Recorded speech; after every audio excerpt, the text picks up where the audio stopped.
Welcome to the next edition of StreamTime Sports. I'm your host, Nick Meacham, CEO here at Sports Pro, and thrilled to be joined by my next guest, who we were having a little bit of a chat before we jumped online. And it turns out we have some bizarrely similar interests given our sort of different backgrounds. I was mentioning to Neil Joyce, who is the CEO of the CLV Group, about the fact that I was randomly turning on my Jamaican TV and stumbled across the Fox Soccer channel, which in itself was weird to have on Jamaican TV. But the fact that they were playing both the NRL and the AFL were the two biggest Australian sports leagues on a soccer channel, which didn't make a lot of sense to begin with. And it turns out, Neil, you've actually spent some time in Australia, and you may have followed a little bit of AFL in your time. Yeah, that's right, Nick. And thank you for having me on today. For my sins or for my luck, I lived in Sydney for 6.5 years and lived in Paddington. So I found myself fairly familiar with the Sydney Swans at a time when they were breaking the monopoly of the AFL that exists obviously down in Melbourne. Absolutely. Well, I actually just saw the other day that the NRL seems to have outdone the AFL in the latest ratings numbers for the last season. So I never thought that would be possible, but somehow they've achieved some pretty astounding numbers in the NRL. And then you see the NRL popped up in Las Vegas, of all places, in the last few weeks. And they got something like 40,000 people in the stadium. Have you ever spent any time watching an AFL or NRL game live, Neil? I've only done it in Australia, and in the US, I only started to stumble across rugby union, actually the other code down there as well. But from conversations I've had with people over in the US where we have a decent size of our business and also friends back in Australia, I think there's an emerging trend around NRL, and I think they're trying to make a big play around the US audience and internationalizing it beyond obviously the affinity with the UK Super League as well. I'm always interested when I see sports properties try to move into a completely new market by just dropping an event into its place like the NRL has. So great to get the numbers. I wonder how they can turn that into something of real value in the future, because obviously everyone gets very excited about the US as a market, and hey, they're getting coverage on Fox Soccer channel, which still blows me away, but maybe they're onto something.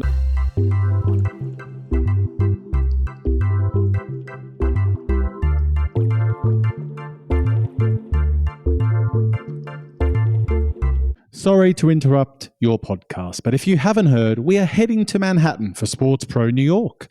On the 18th and 19th of March, you can hear from industry innovators such as LPGA Tour Commissioner Molly Marcoux Samaan, SVP of ESPN Plus, John Lasker, CEO of Fubo TV, David Gandler, and Big 12 Commissioner Brett Yormark, to name but a few. Come to be inspired and learn how to successfully navigate the major opportunities in modern sports media. Book your place today at newyork.sportspro.com, and listeners to this podcast can get 20% off by using the code PODCAST at checkout. Terms and conditions apply, and this offer is not applicable to pre-existing purchases.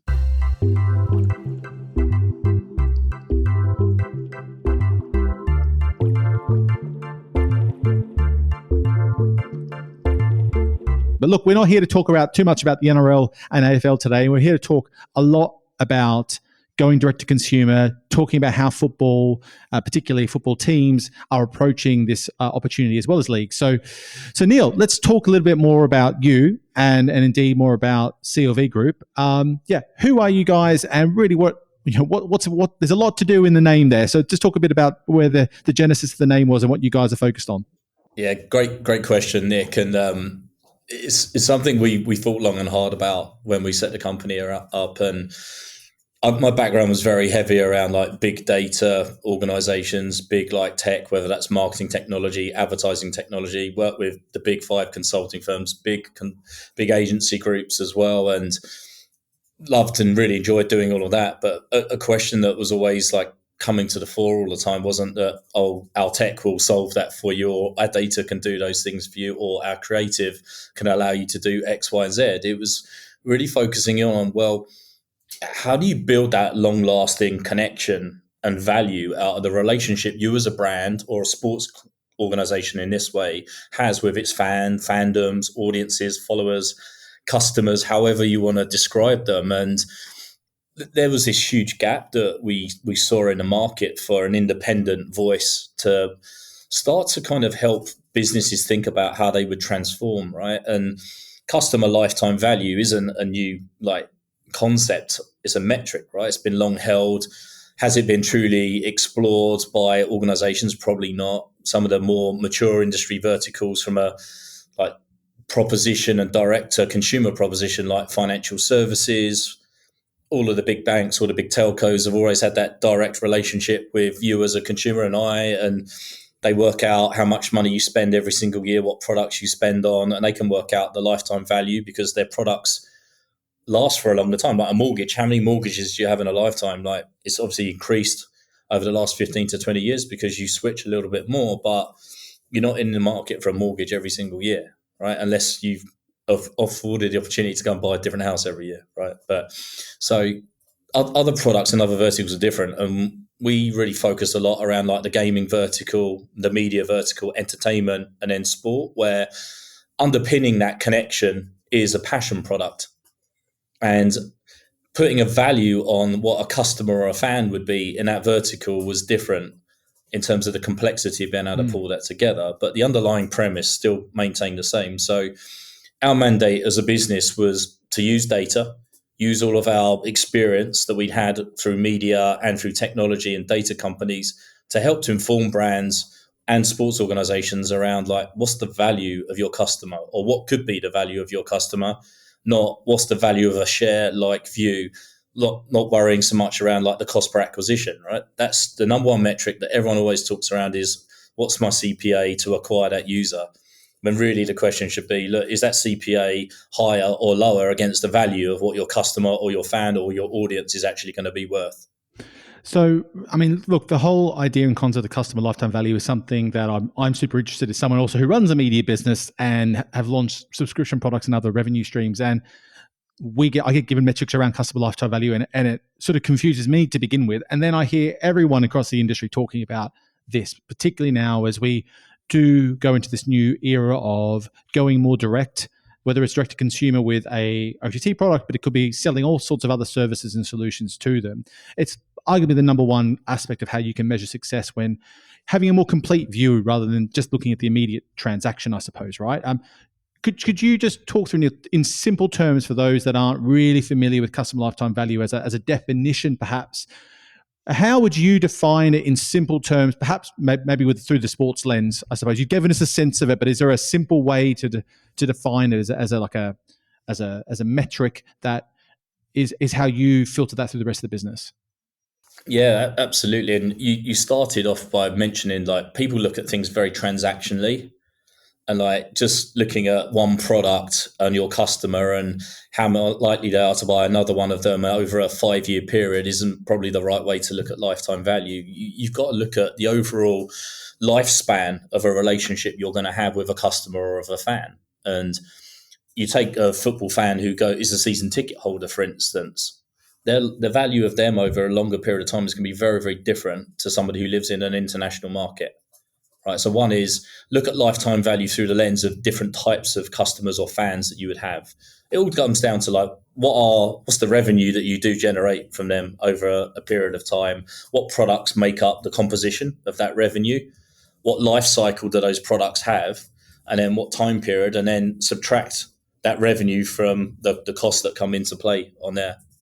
So sounds quite straightforward when you describe it like that, Neil. But I'm curious, but I know it's not.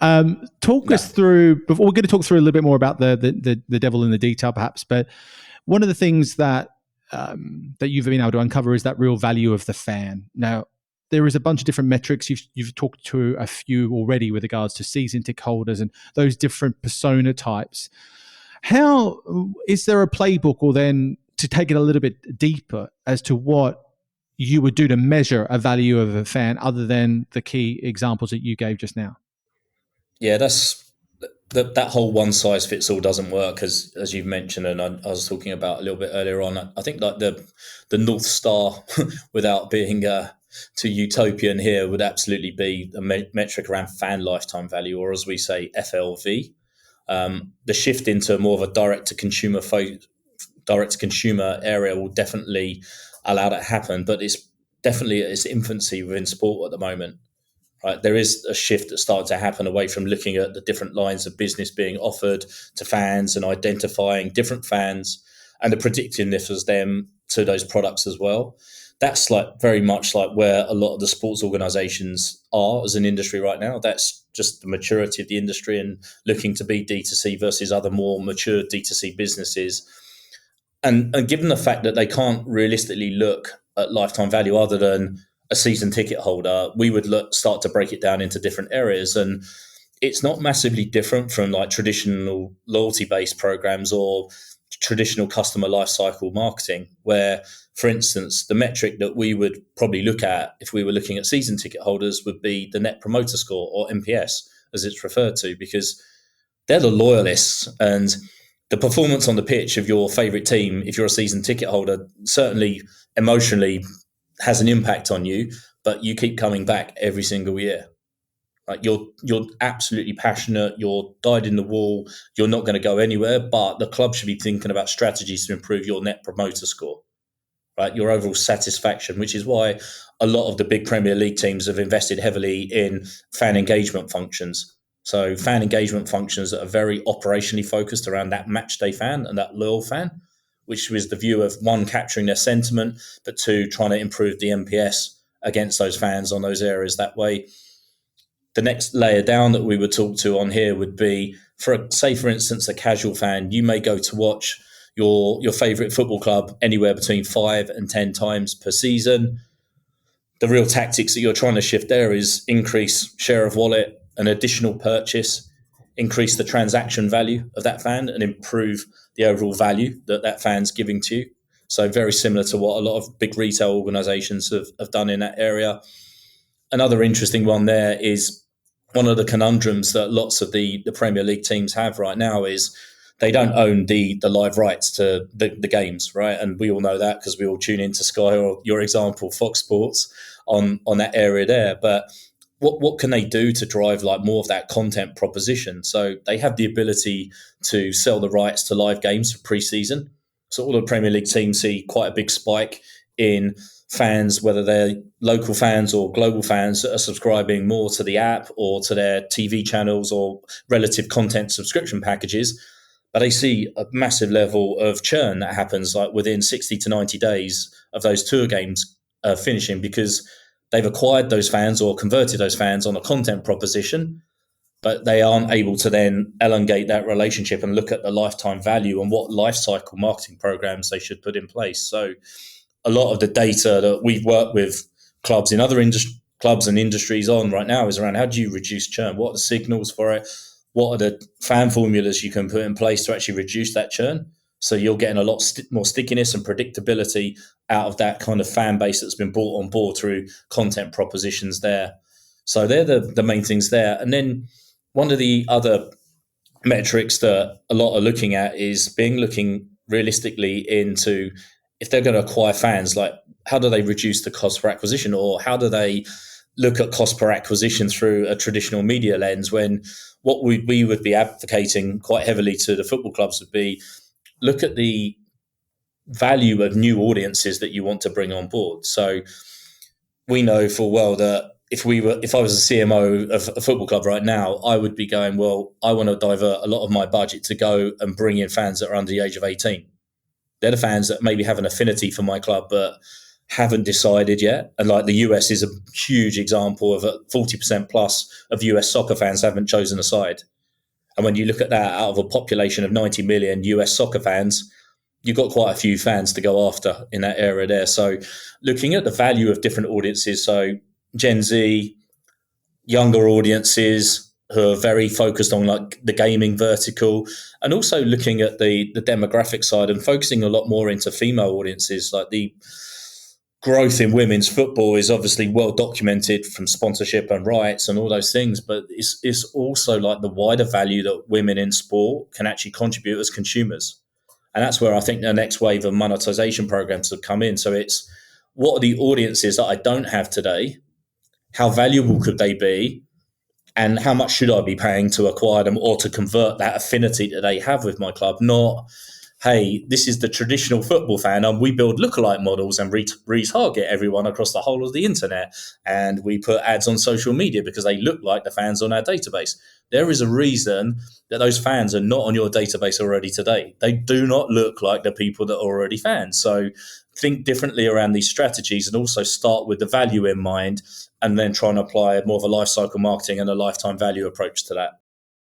It's interesting hearing you talk about some of those opportunities, because the terms are customer CAC, CAC, customer acquisition costs, CPAs, lifetime values. I still am not familiar with a lot of sports properties, and particularly football clubs, that are really using those at the heart and soul of their decision making.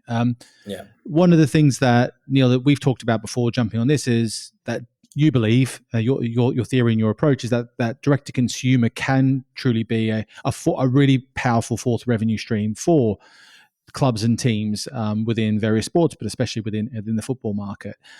One of the trends we are seeing in this industry is we're almost seeing sort of two or three different approaches. One is that clubs are going really hard at this. They see that value and opportunity. We're going to dig into it a little bit more in a second, and see that as a real viable area to grow. And many suggest that a lot of the private equity and investment that's come into sports is off the back of that theory and the hypothesis. Others are saying that actually some of the leagues in particular have sort of almost gone, oh, it's too hard, we're giving up. We're going to just keep giving our rights back to others to buy do licensing deals and get rid of those headaches and focus on just running live events, right? And somewhere in between, I guess there's a little bit of ebb and flow there. What's your theory on how that is being approached, particularly through football, the opportunity around direct to consumer, and why do you think it can be a really truly, you called it the fourth revenue stream, right? That just how do you see that playing out, I suppose, and what is that opportunity? Yeah, I think, Nick, as you mentioned there, this is certainly new, right? In terms of like the D2C revenue stream, like arguably you can say that the D2C is already existing, right? Any fan who buys a ticket that goes to a game, you've got that, and that drives significant revenue. It's really looking at the growth opportunity for revenue. Right? If you realistically look at the landscape around revenue in football clubs versus cost, there's like significant challenges, right, to sustainability. We've seen the quietest ever transfer window in a long time in January. So there's that angle there.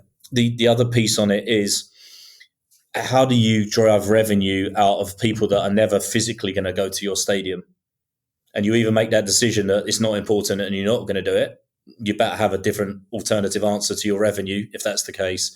Or you start to think into how I can engage and identify who these fans are. And it's not about bringing 100 million fans onto your database, right? You might have 100 million, 200 million, 300, 400, 500 million plus in your stated numbers on social media and so forth channels there. But we always look at this through the lens of, well, if the average subscription to your TV channel is $10 a month, and we find 1 million of your fans in the United States who want to pay that, and they want to buy a jersey, and they want to download the app, and they're going to give you a bunch of data about them that you can look at indirectly, you're generating significant revenue.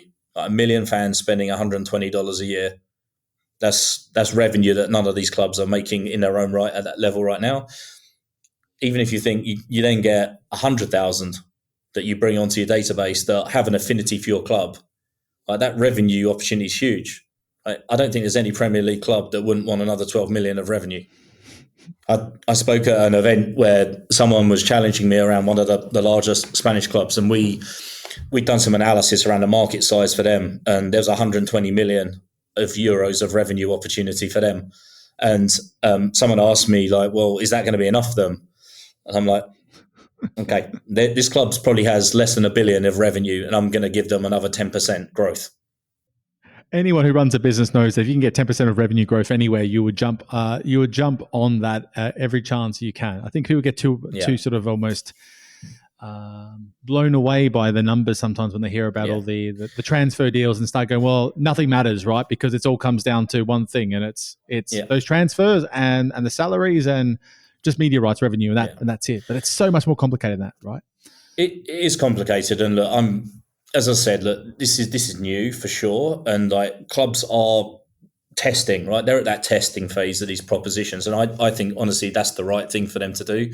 There's like market sizing reports. We've done various ones as well. There's other big consulting firms that have done it. It's about where do you start? And like a lot of the Premier League clubs clearly have focused in Asia Pac over the last 10, 15 years. You've seen that, I wouldn't say dramatic shift, but an increased focus on the US market now. Some of that fueled by how big the soccer fandom is starting to become. The World Cup's going to be in the US next. The general and the overall affinity with football is huge in the US market as well. And like we said before, like 42% of the US population hasn't figured out what team. And so you got the Premier League tour that happened last summer over there. Obviously, individual clubs went last year. There's been announcements over the last few weeks or so of like some of the larger Premier League clubs going back to the US to tour again this summer. The US is going to be a huge, huge focus for this summer, whether it's the clubs individually or the Premier League that are looking to monetize those fans. The level of investment is definitely that test phase. When I look at other verticals, if we advise an e-commerce client who wants to go and acquire 100,000 users in the US market, they better have like multi-million of like budget, not with us, but media to put behind it. That's a new model for football clubs, right? They're used to having partners funding everything, or organically they've been able to grow their footprint by just naturally being successful on the pitch, star players, or the legacy of their brand, which you look at the Man Uniteds, the Liverpools of this world, they've got huge brand appeal because of the legacy that they built up over time. And so they're all debating different things. Absolutely. So there's a huge opportunity clearly around direct-to-consumer, particularly from a globalization perspective, Neil. That sounds like you're really pointing out there. What are some of the challenges that come with that approach? I mean, everyone, I think, has a clear understanding that there could be an opportunity there. But what are some of the challenges we're clearly seeing that the industry is facing around going direct-to-consumer on this? Because we've been talking about direct-to-consumer approaches across sports for years now, but it still seems like we're only at the early stages of really untapping that potential. So what do you think is some of the challenges perhaps holding us back or becoming a hurdle for them to even get started? Yeah, I think there's like the short versus medium term approach of revenue, right? There's a tried and trusted model. Like most of the clubs are doing a phenomenal job commercially already, right? With their sponsorship deals, and like there's well documented like occurrences of that, and then models are evolving to be revenue share, not just upfronts as well, which is one thing. And I'm sure we'll come on to talk about sponsorship more broadly later on, as all these conversations do. But I think it is where to get started, like what market you should focus in on. Equally, does the club have the value propositions that those consumers or fans in those markets actually care about? Right? What somebody who goes to Stamford Bridge every single week, who will tune into the Chelsea TV channel, who lives in the UK, that's fine. Like they love the club, they're going to engage, they're going to spend money there. But does Chelsea have the value proposition that fans in the United States want? And I'm just using them as one example. They're the same as everybody else. Like everyone talks about the emergence of digital propositions, and they clearly are the easiest path to probably engage from a cost-effective perspective. But do fans care about some of these propositions? So it's really understanding and identifying who those fans are is like one of the biggest hurdles. I think there is a philosophical change required in the clubs, right? The operating and ability to go and acquire fans is new. Right? They haven't had to do it before. They've had this huge growth curve, and the Premier League's at that mature point of sophistication, I think, at that level now. You then think about, is this core competency of a club? Right? A club has functioned as a football club and been very good commercially as well, but hasn't had to think about D2C. We've seen some really good examples of some of the larger Premier League clubs building out D2C functions within their groups, which clearly means they've done the diligence. They know they need to invest more time and effort and money to further validate and test a lot of these hypotheses there as well. I think the interesting thing will be as well is the investment model coming into football.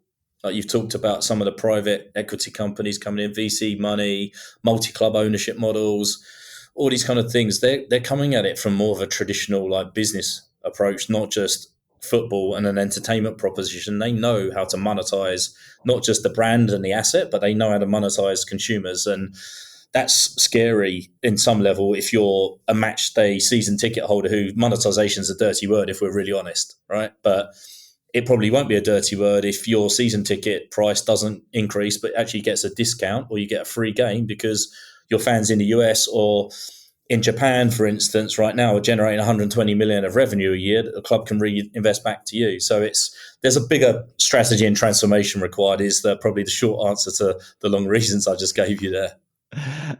You mentioned the word sponsorship before. I mean, a lot of people consider that the sponsorship landscape is somewhat broken in various ways and guises, right? Whether it's how decisions are made around sponsorship to sometimes what's considered, some might say, an unimaginative approach. You talked about, not putting words in your mouth, but basically people have historically said across the industry that they're still following a very, very rinse and repeat approach to what has served it quite well over the last 10 to 20 years because of the growth of football across the world. But actually, is it providing the most value for those brands that they are talking to? And I think you might be able to liken that problem or challenge with what you've seen from what I would describe as like a change in perhaps the types of brands that it might be investing into sports sponsorship. Yeah. They used to be all the biggest consumer brands, and now you get a very eclectic mix of companies coming to the fore who are looking at these things like front of shirt sponsorships and alike.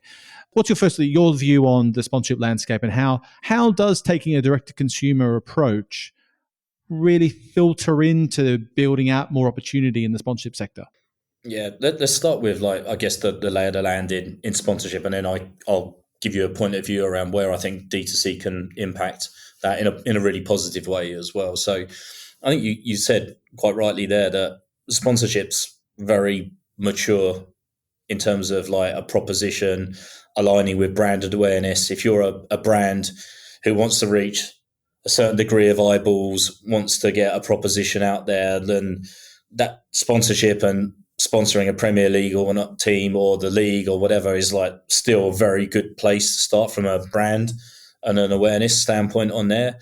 You've also got a lot of like media efficacy studies that get produced by other organizations that have been well renowned in that space, which again, if that's the objective of a sponsor, then it's great. Like sponsorship is there to do those things, or has historically been there.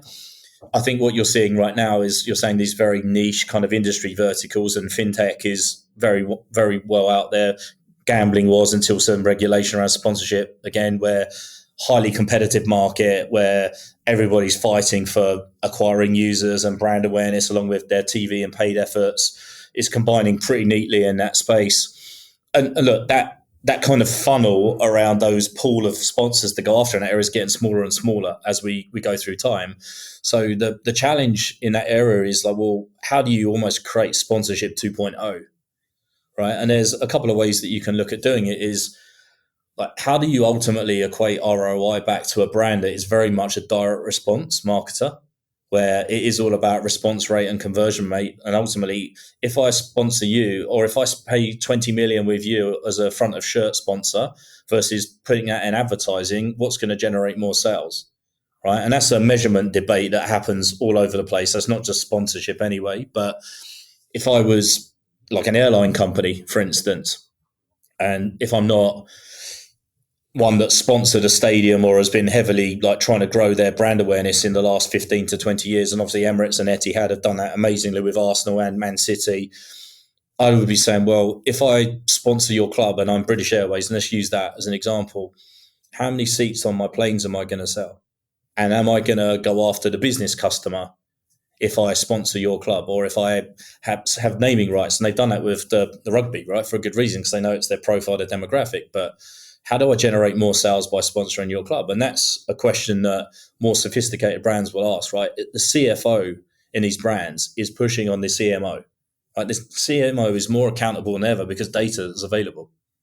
Right? The performance metrics and all these things are out there now, and it's hard to like hide from it. And so I think the onus is not, this isn't on the clubs, right? This is on the brand and the clubs to forge stronger collaboration together around what is the objective of this partnership, right? Clearly, the club wants to make money by having its IP and assets available for sponsors to be able to monetize.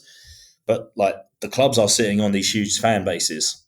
And so I think the more you get into D2C, you're collecting more data, right? You've got richer insight around where consumers are spending money. You can augment that data with various different data sets that are out there, whether it's content consumption data through TV, spend data through credit cards, general trends around like who people are through demographics as well, starting to package those insights up for a club, the same data that these big sophisticated brands has.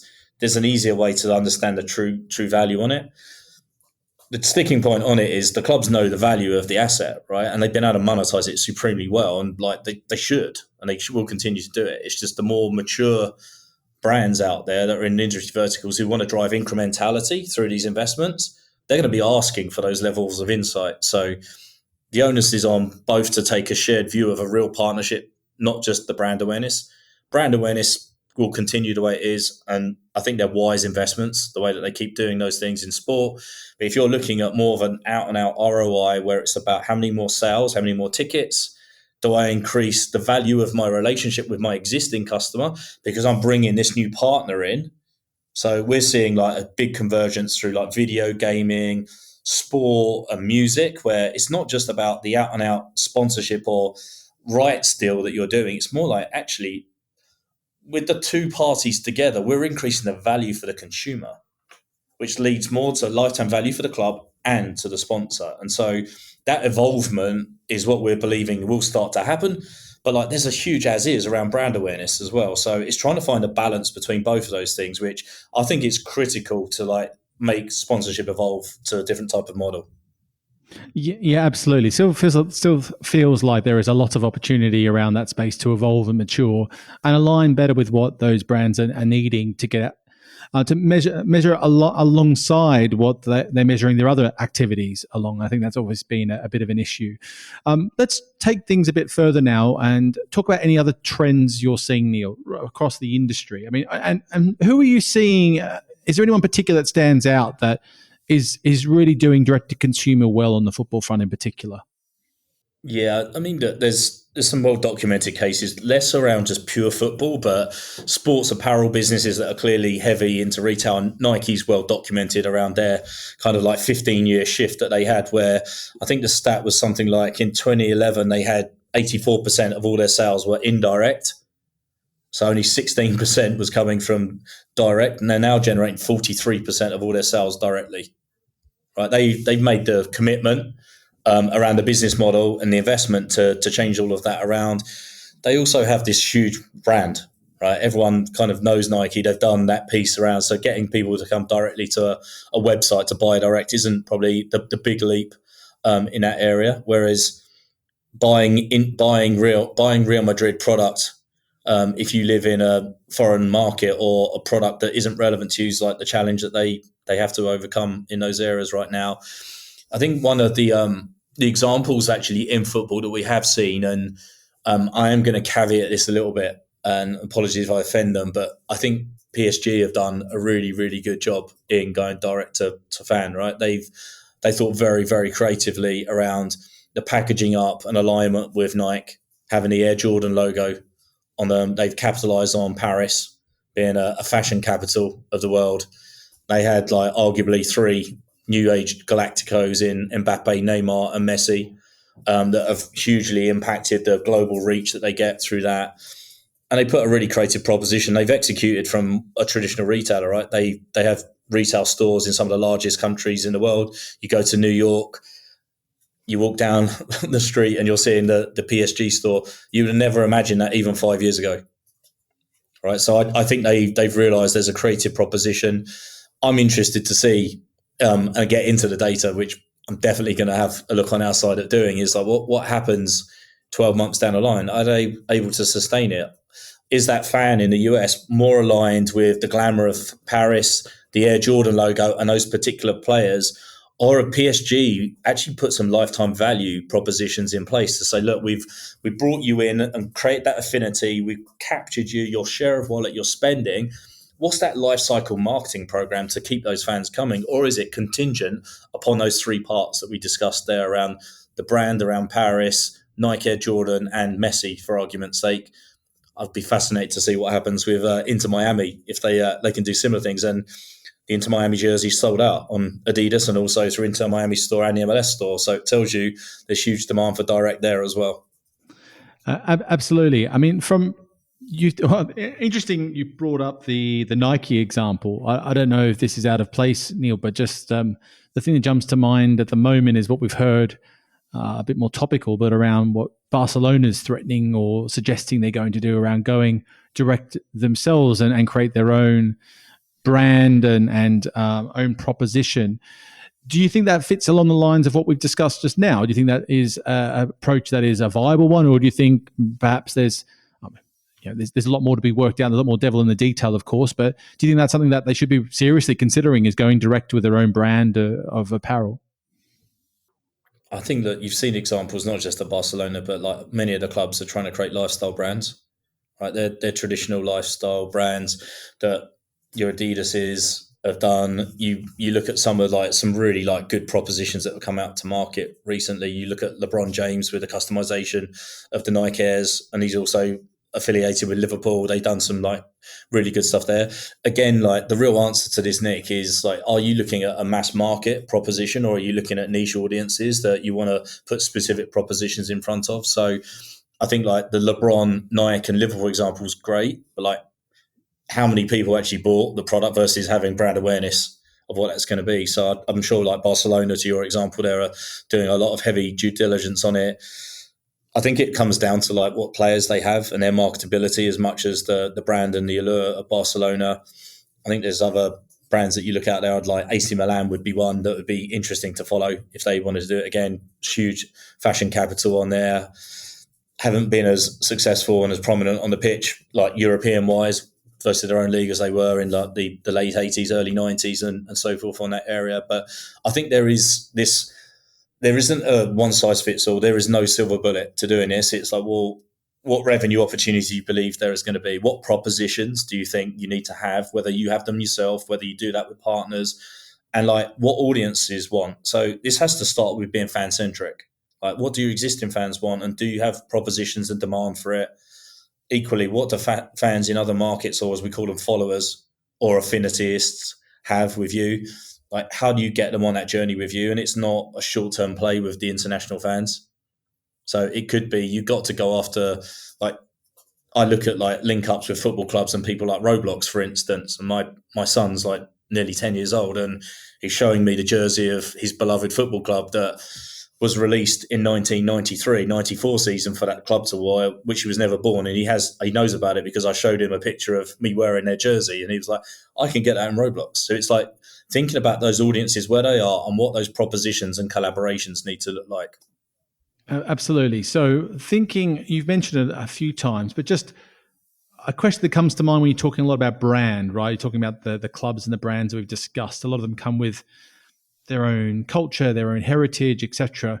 What's more valuable to you from the perspective? Is the brand of the club more valuable, or is it ultimately the audience that is more valuable in this situation when we're talking about going direct to consumer in particular, or just generally? Yeah, you've asked me the multi-billion-dollar question, right? So thanks for that one. But yeah, I think that, as you can imagine, there's like arguments on both sides for that. Like you could say, if you're one of the larger Premier League clubs, your brand is what's resonated, your success on the pitch, the legacy of trophies that you've won as well has put you in this really, really good position there.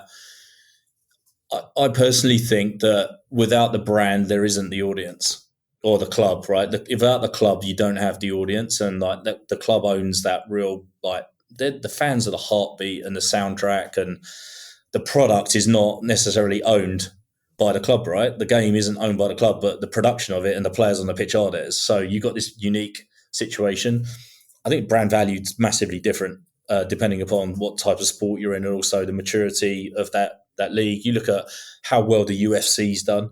You look at what they're doing with the WWE now. I'd look at that industry and I'm like, that is one to really look as the benchmark, I think, going forward on that side of things, right? They've got the brand value of it, but like the brand value isn't necessarily UFC or the WWE, it's the performers in it. And then you look at the value of their audiences, that's where those things are coming together, right? They know they can monetize those propositions and definitely monetize them directly as well. So outside of football, WWE and UFC are the ones that I really look to. You've then got other niche sports that are coming up there, a lot of esports kind of things out there right now. You've got Padel as well, all of the phenomenon around that. You've got new models that are coming in where they're focused on both brand and audience at the same time because they're in that high growth hyper cycle Whereas you look at football clubs as well, and their legacy and the brand value is huge. You wouldn't have the audience without it. Like the cultivation of that audience and growing that audience is where they got to figure out that their proposition might be different to that brand value that they've got now. So I would go on the spot if I was looking at football. I'd be going performance on pitch solves a lot of like issues, should you like, in terms of brand, and particularly for unlocking new audiences. But your audience development piece is where like all the clubs have to focus if they truly want to go D2C, and they also seeking new investment, and that's what their ownership models are predicated on.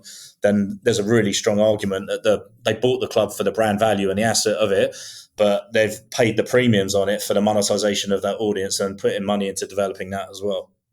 Interesting. Well, look, we're almost done, but I had a couple of things I wanted to check in with you first. As someone who's working with a lot of companies, a lot of sports properties across both the US and Europe, I often have a discussion with people around the different approaches, what it's like to work with clubs and teams in those respective markets, and there often are some pretty distinct differences. What do you see as, I guess, the key differences in their approach and how they're working, if you're comparing the American market versus the Europeans, on how they're approaching their direct-to-consumer? Is there any fundamental differences you think that are really stand out? Yeah, I look at the MLS, and like some can't go into that conversation with not talking about Messi and Inter Miami, and they've made a very big, drawn a line in the sand, right, and said, look, this is the next cycle of evolution here, and they're going to monetize on the basis of bringing Messi in over a 2-3 year period in the lead up to the World Cup, and they've taken that approach to do it. That's definitely around brand development and like monetization. They've taken those tactics onto that side of things. So they're at a different point of that maturity curve where it's still around the brand and like looking at new ways to monetize the rights, and also direct to consumer through apparel, and particularly Adidas and Messi's like almost like a marriage made in heaven, given his relationship with them and Inter Miami in that cycle there. You look at the wider piece around like the European clubs, so like let's call it the 12 to 20 big European clubs, and no disrespect to those that aren't sitting in there, but they have a different piece. Like they're all benchmarking themselves against each other a lot of the time around like how much commercial sales, the revenues, and who's doing what, when really they should be, and some of them are starting to benchmark themselves against other industries. So like we've seen there's this huge correlation between video gamers, the music industry, and also football fans.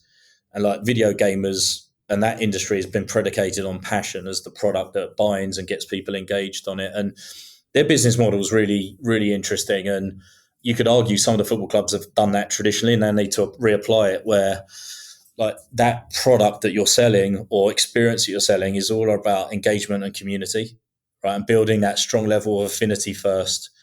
You then get down the next level where you start to personalize that experience. So like, what am I doing? How am I engaging with you? And how do I really keep you coming back all of the time?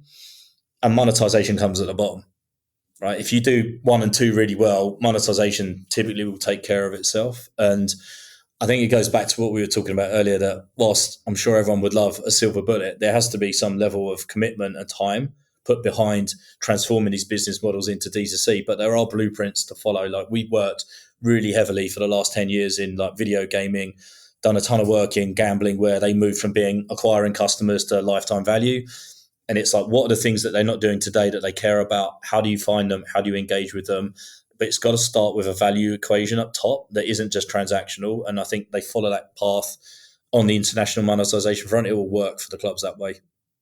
So Neil, look, it sounds like you're across a lot of different aspects of the industry, in particular, a lot of different ways at how to assess and how to drive more value as a sports property.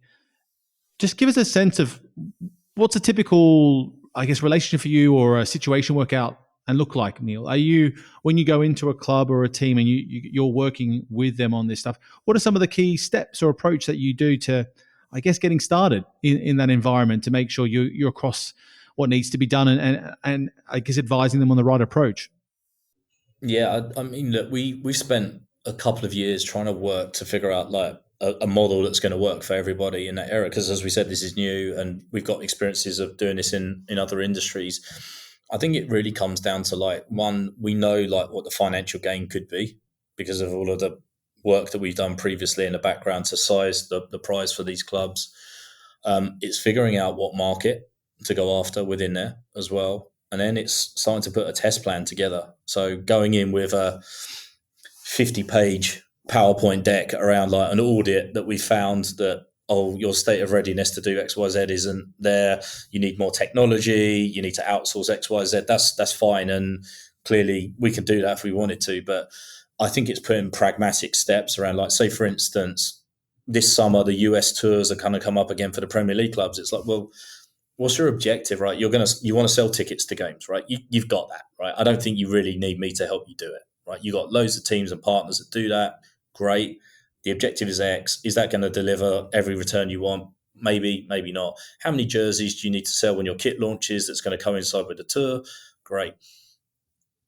That objective is getting higher and higher because DTC is influencing e-commerce objectives, whether that's through partners or directly for those clubs. So our starting point a lot of the time was say, well, I've got 100,000 fans of your club in the US that aren't buying with you today, and you can work that out through collaborative technology that allows you to dedupe, and I won't go into too much more technicals on there, but you can figure out like what's the incremental we can get, and then it's putting a test plan in place to try and like drive the affinity and connection that they've got at that 1,000-foot view into a conversion event, and it's aligning budget to do that. That would be my guidance, would be test now, because the race in the US is running right up until the next World Cup, and you're trying to persuade people who heard of you and having some level of affinity for you that is the club for you. So Neil, there's obviously a lot of touch points and a lot of information to dig into when you guys are working with these clubs and teams. So just how would someone, if someone wants to learn a little bit more about your approach, how could they reach out to you? Yeah, they can either come to www.clvgrp.com, DM me, find me on LinkedIn, Neil Joyce on there. That would be great. And we've got some resources available. The Fan Moneyball report from 2023 is still available to download, and we can provide practical workshops if you want to go and convert fans in the US this summer, or you want to understand the potential value and propositions to develop with partners. We're the place to come. Well, you took my next line away from me, which is very handy, which was about the report. It's definitely a resource you should check out. So it's on the website. Make sure you have a look. It's got some really interesting insight around the revenue opportunities in sports. But that is all we've got time for. Thank you so much, Neil, for joining us. Thanks so much, Nick. Take care, and pleasure coming on. Before you go, myself and Nick would just like to thank you for tuning into this episode of StreamTime. If you found the episode insightful, please make sure you like and subscribe on whichever platform you listen to. As a growing podcast, we'd greatly appreciate your support in sharing or writing a review. Ultimately, we want this podcast to not only entertain you, but also hopefully help you navigate the digital sports landscape. If you have any feedback on previous episodes or any topics and speakers you'd like to hear from in the future, please don't hesitate to reach out. You can find myself and Nick Meacham on LinkedIn or on Twitter. My Twitter handle is @SportsProChris1. Nick can be found @SportsProNick. Of course, if you want to stay fully up to date on the sports business news cycle, please make sure to visit the Sports Pro Media website or sign up to one of our several newsletters to make sure you don't miss anything. Once again, thank you, and we look forward to you joining us next week on the StreamTime podcast.